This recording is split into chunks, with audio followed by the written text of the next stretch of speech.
Thanks for joining us today for an exciting topic around mergers and acquisitions and IT's critical role in driving value throughout the entire healthcare provider M&A cycle. My name is Greg Morman. I'm the National Practice Lead for Informatics and Technology and a Senior Partner at the Chartis Group, and I'll be your moderator during today's session. I have over 20 years of healthcare provider IT strategy, planning, and implementation experience with an emphasis on mergers and acquisitions. With me are my esteemed colleagues from Virtua Health, a $2.1 billion multi-hospital system located in Marlton, New Jersey, who led and managed the integration and acquisition of Lord's Health System over the past 2 years. We'll have them briefly introduce themselves. Stephanie, if you don't mind starting us off, that'd be great. Sure. Good afternoon, everyone. My name is Stephanie Fendrick. I'm the Senior Vice President and Chief Strategy Officer at Virtua.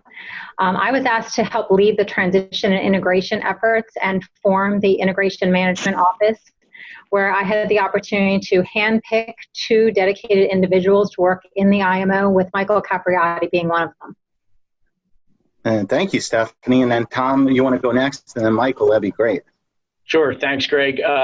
First, I just want to thank you for the opportunity to be on the panel. It's a privilege to do this with healthcare vets like Stephanie and Michael. So my name is Tom Gordon. I'm the Senior Vice President and Chief Information Officer at Virtua, and happy to share the journey that we just completed with my colleagues here. And good afternoon, everyone. I'm Michael Capriati. I'm Vice President of Integration, and I was lucky enough to be asked to join Stephanie in the Integration Management Office. And we've evolved into managing integration further and identifying synergy opportunities. So I'm excited to talk about this today. Great. Well, thank you, everybody, and good afternoon again. I'm going to just give some background first, and then we'll get into the details around the case study and really talk with Stephanie, Tom, and Michael. And the 4 of us actually worked very closely together on this merger. So very, very interesting and dynamic conversation we have planned for you today. Over the past few years, M&A activity in the healthcare provider sector has steadily increased and also has become more complex. As everybody knows, the current pandemic, which is requiring healthcare organizations to partner with purpose and focus, and leading to accelerating integration and speed to value for any kind of mergers and acquisitions. And this has had a definite impact on how organizations partner. Healthcare M&As are already complex due to the regulatory requirements, ongoing resource constraints, and need to align multiple leadership and operational teams and visions. Additionally, over the next 12 to 18 months, these transactions will get even more complex given the rise of new entrants and non-traditional providers into this already fragmented and new post-pandemic delivery model of care. IT plays a key role in enabling these integrations by effectively aligning with the organization's integration strategy and operational approach to the newly formed organization. It is important to have IT involved in all phases of the M&A process, from initial negotiations to due diligence through planning and day one plus execution. IT can help with enabling more streamlined cultural integration through a like technology platform across the new organization, consolidating analytics to inform the new organizational leaders and approach, and driving a more streamlined consumer, patient, and provider experience, to name a few examples of IT's role. Today, we're going to spend time discussing how Virtua's leadership, as I previously stated, from IT strategy and operations effectively work together to rapidly and effectively integrate Lords into the new Virtua organization and drive effective synergies, unlocking value from this newly combined entity. So to start off with our first topic is, and for each of our panelists, can you give me one word or phrase on how IT accelerates the value creation for a transaction, or the biggest impact that IT has to the transaction? I'm going to start with Michael, if you can answer that, and then Stephanie, and then Tom. That'd be great. Yeah, from my perspective, IT really helps us drive operational alignment, and that's the phrase I think of. IT truly was an enabler and a key driver in integrating our 2 organizations as we prepared for day one and beyond. And ultimately, our speed of implementing key IT systems quickly eliminated the us and transformed our conversations, the us and them conversations, to help us get to the we. That makes sense. Yeah, that's great. So organizational alignment is definitely a key topic, and I know we're going to dive into that more as a panel. So thank you, Michael, for that. Stephanie, your thoughts on this? Yeah, so the phrase I would use is cultural integration.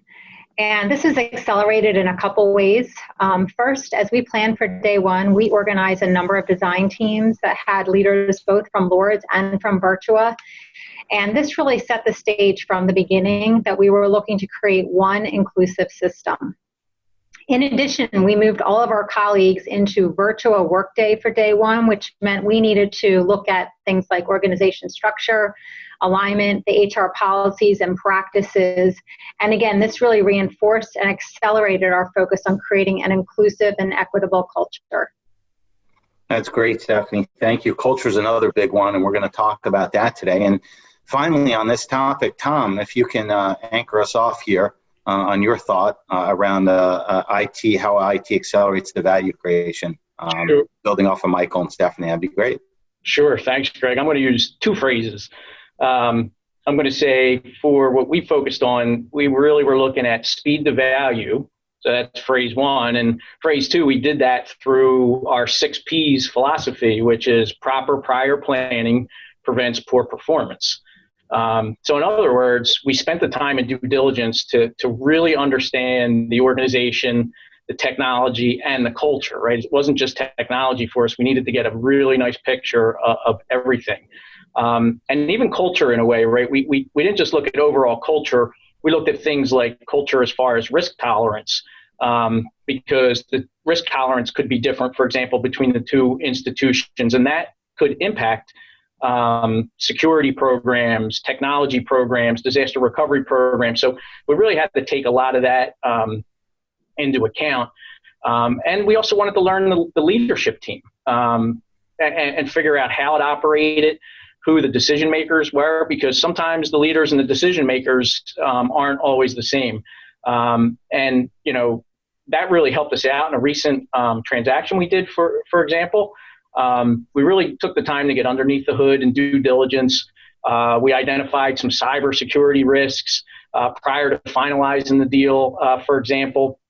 And it really helped us in the negotiation and planning process. And had we not really taken that time to get under the hood that way, I think, or I should say, getting under the hood like that led to a much better outcome in the long run.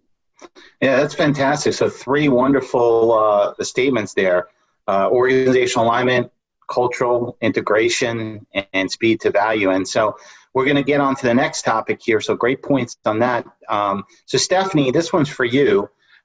Talk to me a bit about how you aligned IT and strategy. Having IT at the partnership table, as you know, is really critical.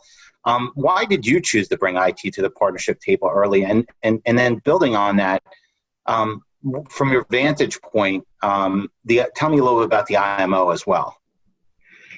So I'll start with why we brought IT to the table first.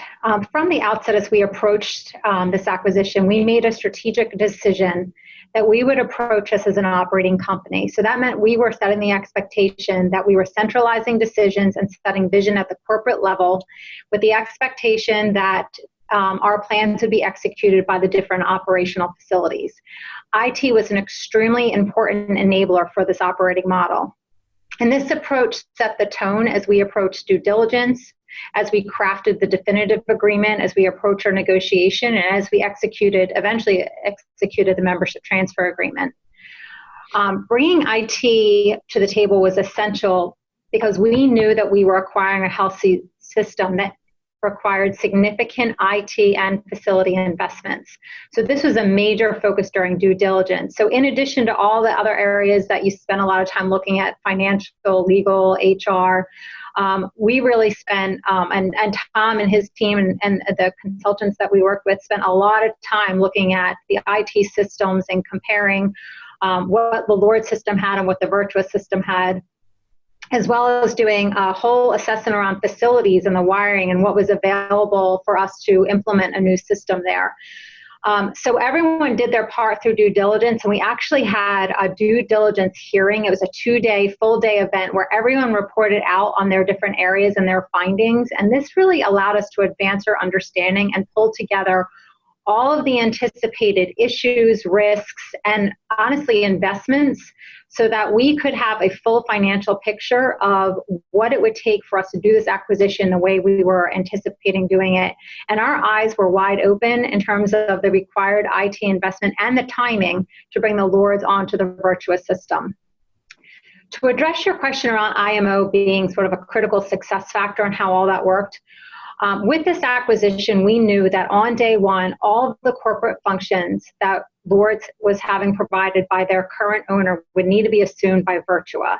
So that meant on day one, we were taking over the functions of human resources, supply chain, finance, revenue cycle, legal. And this really shaped how we approached planning, both in terms of our structure and our sense of urgency. So from our structure perspective, we created a centralized integration management office. And that office had oversight for all the transition and integration planning. Expectations were understood across our organization that the IMO was responsible for all the transition plans, for keeping our decisions aligned across all business units. And it was a place for problem solving. And it was a safe place for problem solving, where we would really put our heads together and work through the different barriers that we hit, and we hit quite a number of them. When we had the IMO, we did a kickoff for our transition planning. It was about 1 month after we had signed the definitive agreement. And we were very deliberate in setting a tone of collaboration. We had defined guiding principles for how we would approach the work. And we were mindful from the beginning of setting the culture that we were looking to create around inclusivity and equity. Really, one other quick point about the IMO, because I think we'll spend some more time about it, is that with the IMO structure, we also had specific operational teams. And again, these were largely the corporate functions that needed to be integrated for day one. With our IT colleagues, we were quickly able to assess what systems could be converted for day one and which ones needed to be part of a transition services agreement. And so we worked together for work plans for each one of these teams. There was an operational plan and an IT plan. And those things needed to be lined up and aligned so that we could really make sure that everything was happening in the manner and the timing that it needed to. We maintained a centralized issues list that we frequently reviewed, and we could update, so we were plowing through issues together. And IT was a strategic enabler for us to be able to have this centralized IMO structure. That's great, Stephanie. So building right off of that IMO concept and really getting into the critical success factors for the transaction, I'm going to take Michael first on this one and really say, what did you look at, the 2 to 3 areas that were critical success factors to the integration with the mind on the technology and the interplay of the IMO and the IT IMO that was set up? Play off of what Stephanie said as it pertains to the integration management office. We were up against several challenges in this transaction as it pertains to IT and the IT systems that were currently in place. So we were very deliberate about how we aligned with IT. As Stephanie discussed, we established a centralized approach with teams across all of the operational areas and key corporate departments that all reported up to a central steering committee. And it was crucial for us that IT was a component of each one of those areas, and especially the steer. That enabled us to break down barriers and identify risks and issues, as Stephanie talked about. But also, it allowed us to establish goals. It allowed us to drive the aggressive integration that we wanted to drive as we entered into this transaction. I think conversely to that was also the fact that we dedicated time on a weekly basis to meet directly with IT and the planning team from an IT perspective and just talk about the IT IMO and the IMO and the challenges and risks that we were all facing. That provided us as leaders a safe place to talk about all the challenges we were facing, barriers, issues, risks, the politics. But I think most importantly, it allowed us to all come together on our approach to breaking down those barriers and our approach to ensuring that we were driving integration as aggressively as we wanted to and meeting the goals of the transaction as quickly as possible. That's awesome, Michael. Yeah, I know the IMO was such a fantastic place to really work between IT and operations each week. So thank you for, kind of highlighting those points.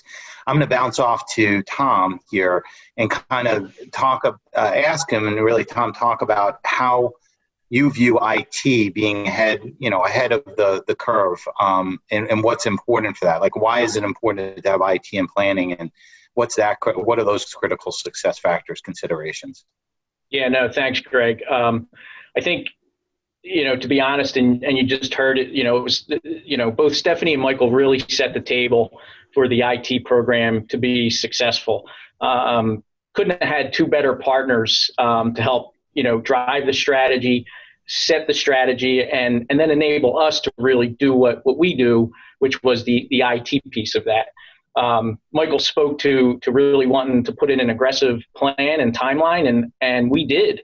But we were able to do that because, my colleagues here really helped, set a strategy that we could all get behind and really support. I think Stephanie hit a key point.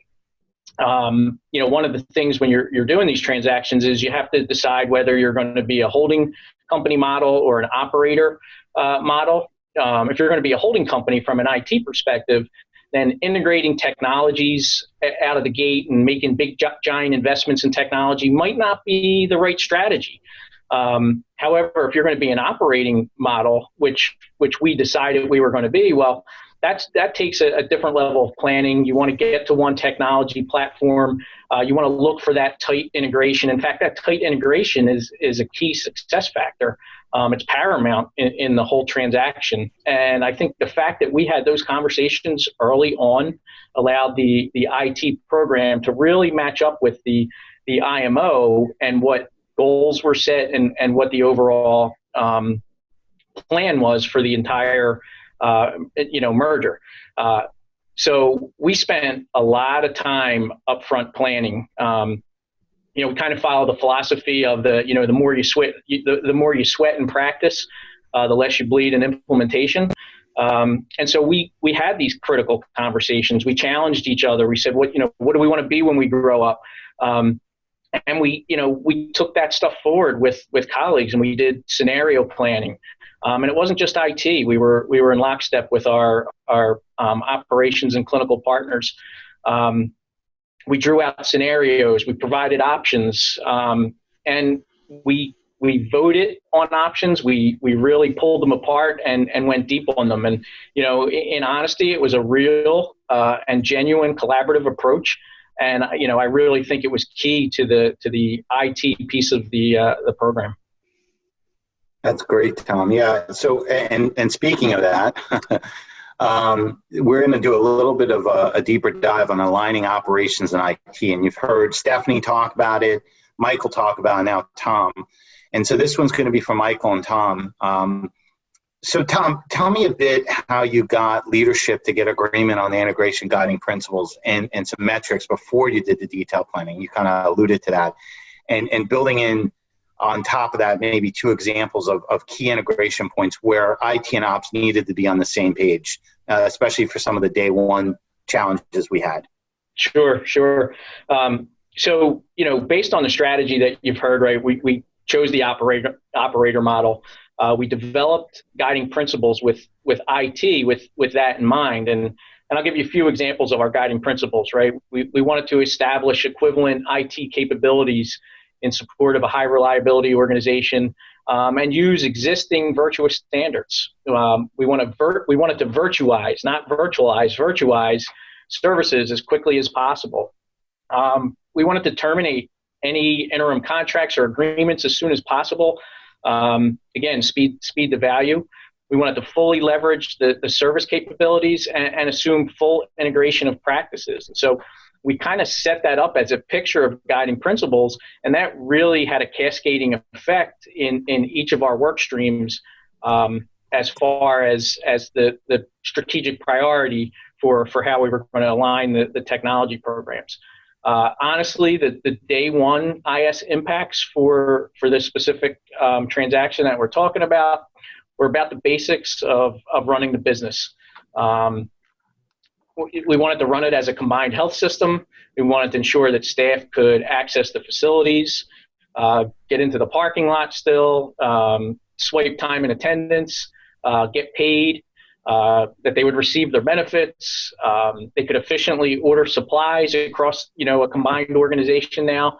And we wanted to make sure, all financial functions were in sync across the system. All of the clinical functionality, that was going to be all day one plus. Stephanie spoke a little bit about the structure of the transition service agreement, which we had to have in place with the parent company of the organization, because that's where the majority of the technology lived. And so cutting that over on day one was never going to be possible. And so we entered into a transition services agreement, and all of those clinical and revenue cycle applications were planned to transition over that time frame. Having an IMO aligned really allowed us to drive those decisions that were required for day one. We had a lot of back and forth about what we could transition, what was the operational impact, what was the financial impact, but having that IMO structure that was aligned, kind of as Stephanie defined with HR and finance and IT, it allowed us all to stay in sync and really collaborate at a really high level to make sure we were all in sync and marching towards the overall guiding principles. I'm going to give you an example there, right? So something that should have been pretty easy was a badging conversation or change. And in theory, you would think, sure, that'll be easy. So the CEO wanted, everybody to have the same badges day one, kind of fit with the cultural piece. We're all one organization. And, it was a great decision. It was the right decision to make. But when you really peeled that apart, we started saying, well, you need the badge to swipe in. You need the badge to access the building. You need the badge to give out meds, to do device integration, to do single sign-on.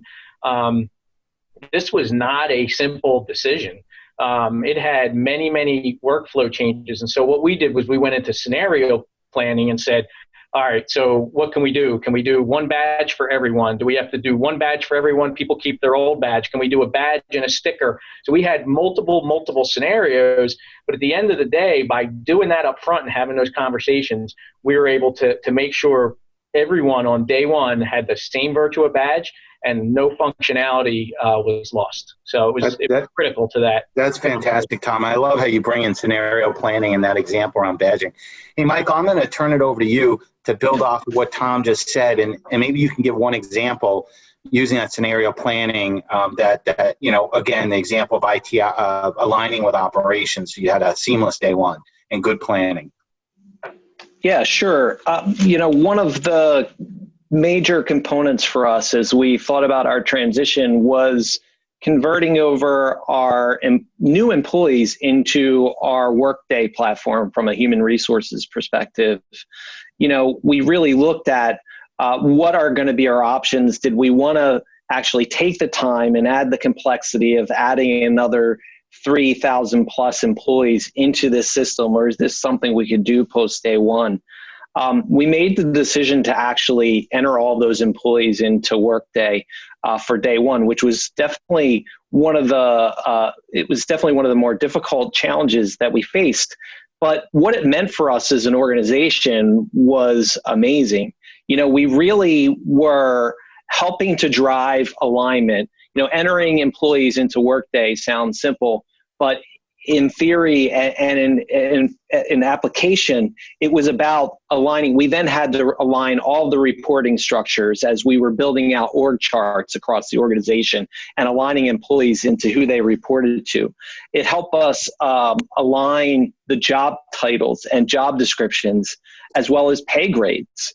And if you think about, as we've talked about, cultural integration, as well, and what it means to an employee to be able to go into a system and see them in a place with all of their fellow colleagues and how they fit into the organization, what that means to them. We could then, start to push out yearly compliance training, best people reviews, all off the bat from day one. which really went a really long way for helping those employees feel like they were part of our organization. Thanks, Michael. Yeah, so badging and HR, wow, so two big topics, and you guys certainly did it well because it was a very successful integration. So thank you for sharing that.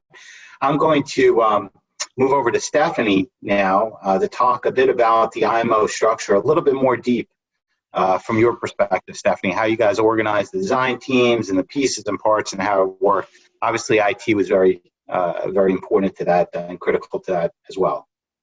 Absolutely. So some of the key steps for us in launching the IMO is, well, first of all, start immediately. You will never feel like you have enough time. The enormity of there's tons of detail, there's tons of obstacles you can't anticipate in the beginning. So starting as quickly as possible to start to get your arms around the scope and magnitude is really important. It worked. We've all talked about having one centralized IMO, how well that worked, and we were very fortunate that we could have two dedicated, talented people who woke up every day thinking about how to align and drive transition and integration for our organization, and really help to keep their corporate colleagues, focused on what they needed to focus on while also running the departments of supply chain and finance and HR.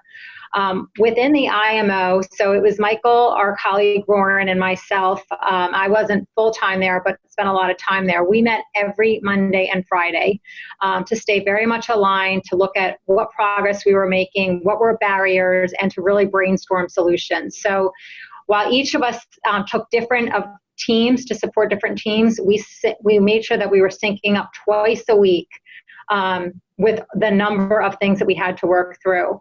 We already talked about in every area, we sort of organized these different teams. We had operational experts from Virtua and from Lourdes. We had IT leads on every single team. We had someone from the IMO, the centralized IMO, on every team. And we defined at the beginning, what's the operating model look like for day one? And then what's it look like beyond day one? And there were very specific work plans that were developed to transition the organization. This meant we needed to go through every policy, procedure, practice. And then that had to be aligned with every change we needed to make in an IT system or IT process. So, by having these combined work plans with operational changes in IT allowed us to really understand how things needed to be sequenced. So in one meeting, and they were usually an hour or 90 minutes, so much was covered that, as part of us keeping record of everything, we had sort of just like this really basic spreadsheet, and it had actions, barriers, and issues across it, and the date, and we just kept track of, as we made a decision, we had to honestly document it, or we took an action, or if something was an issue that we needed to follow up on, we tracked it every time, and it allowed us to not go back and revisit a lot of things, and it also allowed us to quickly focus. So between meetings, we could sit down, we knew exactly, what were the issues that we needed to work on, and as we started to see common issues across groups, we could talk about it as a central IMO. Another important piece to our structure was we had weekly IMO and IT IMO meetings. And we were really able to focus specifically on what the IT needs were across all of the corporate and operational areas. We worked from this combined issues list so we could tackle it together. And that list really evolved as we worked through our discovery and our transition process. This structure allowed us to challenge different assumptions that we had and key decisions. So one example is, we had already talked about all our employees being in Workday for day one. We also had initially assumed that all of our employees would be on virtual payroll day one.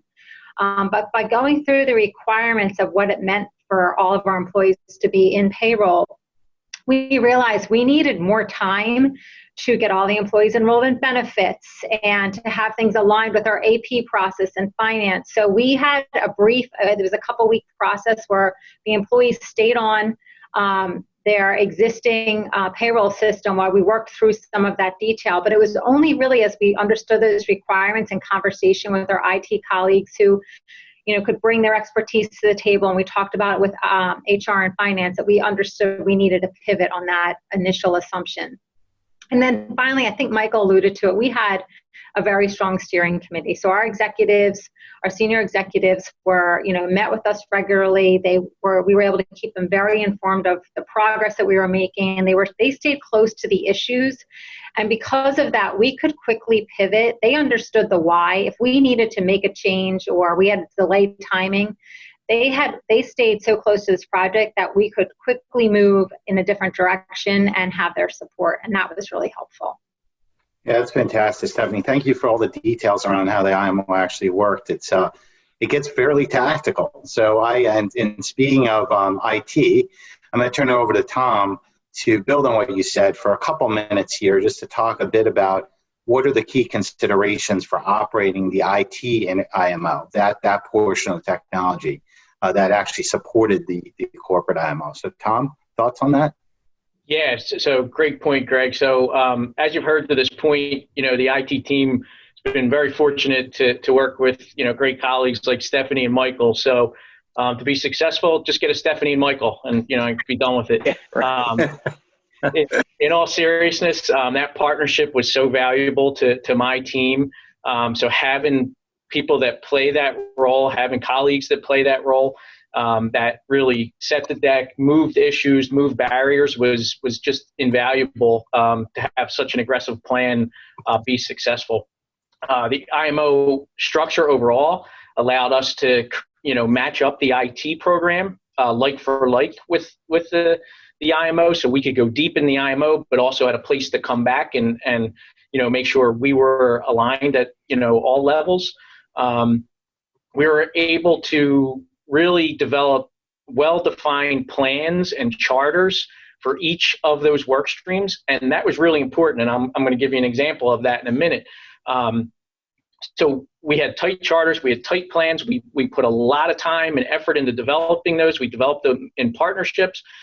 We focused on any issues related to that. We didn't want to just see people's accomplishments. We really wanted to focus on the issues and remove barriers. But just like every other healthcare organization in the country this year, right, we had this pandemic to deal with. And, there's a famous Mike Tyson quote that goes something like, everyone has a plan until you get, punched in the face. The fact that we put all that effort in, we were in the middle of transitioning well over 300 applications and technologies. We were replacing an entire network, new phone system, all computers, monitors, you name it. We were replacing it when the pandemic hit.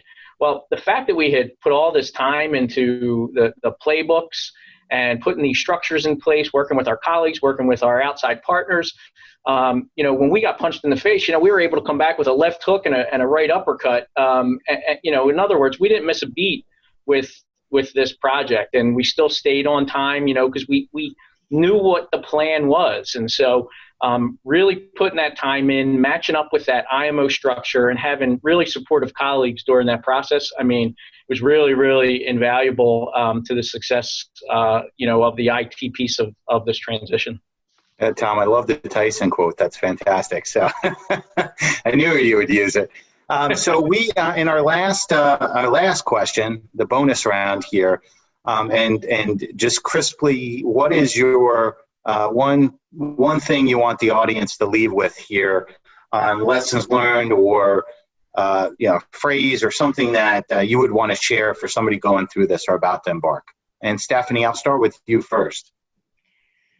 I would say tackle integration as quickly as possible. And Tom alluded to this a little bit, but you work all the way up to, what you can do legally up until day one. I would say almost on day two, we started integration planning. And the IT plans gave us very good line of sight in terms of how much integration was possible and when. And within 6 months of closing the transaction, all of our operational areas, our physician network, our radiology, food services, PT, nursing, they all had integration plans. And then as Tom mentioned, when COVID hit, so that was, in March for us, we were really impacted. We could pause and it was all hands on deck and everybody really focused on that. And then in June, we had these plans that we could go back, dust off, and really pick up and frankly, we needed to accelerate our integration planning, our synergy planning, where we could gain efficiencies. We had a dramatic hit to our financials through COVID. And so by tackling integration so quickly, we were able to pick up that speed. And we had also gained experience in working together in the way we approached transition and integration. So when we started with a command center for COVID, you know, our leadership team was used to working together, and I think that really helped us in how we were able to take care of our community. Yeah, that's fantastic, Stephanie. So, so just bouncing off here, and I'm going to go to Tom next, and then Michael for the wrap up. But that was wonderful. Thank you. So, Greg, I would say, you know, don't underestimate the amount of alignment required in operations and IT. It's paramount. Another critical thing is pick the right partners to help. You really want somebody who's done this before, has the experience, somebody you can bounce ideas off of, somebody who brings something to the table and really helps out. So picking the right strategic partners is critical. You have to have the right level of courage and balance. Don't be scared to take a calculated risk. The key is a calculated risk. You know, again, you know, some of these plans can be very aggressive. And then lastly, you know, I'm fortunate to work with an incredible collaborative IT and Virtua leadership team. These folks are highly skilled and motivated. We've all been together for a long period of time, and that's really resulted in a can-do type attitude. You know, when you go through a transition like this, you really want that can-do type attitude. And so, you know, fostering, you know, those types of relationships and that attitude is certainly critical to meeting an aggressive timeline. That's fantastic, Tom. So Tom and Stephanie, great points there. And Michael, to end us off here on this wonderful panel, bring us home. You know, I think it's important to remember that going through a transaction like this is a roller coaster ride. You know, there are peaks and valleys, sharp turns, and even corkscrews at times. But having the right structure and alignment with your colleagues in IT and all the different corporate areas really puts you in that roller coaster car together, and you're going through those peaks and valleys all at the same time. And that enables you to try to anticipate where they're coming and help each other to get in and out of those as efficiently as possible. So I think having that structure, that alignment, staying consistent with that in communication and teamwork really helps you really get through those peaks and valleys and gets you on the other side of the transaction and looking at integration quickly. That's fantastic. So I just want to thank all my wonderful panelists today. Without them and their knowledge, you know, the audience wouldn't get all the value from this wonderful conversation. But also just congratulations on a very successful integration and merger, and off to the races for whatever comes next. And hopefully 2021 is successful and everybody's healthy. So thank you. Thank you.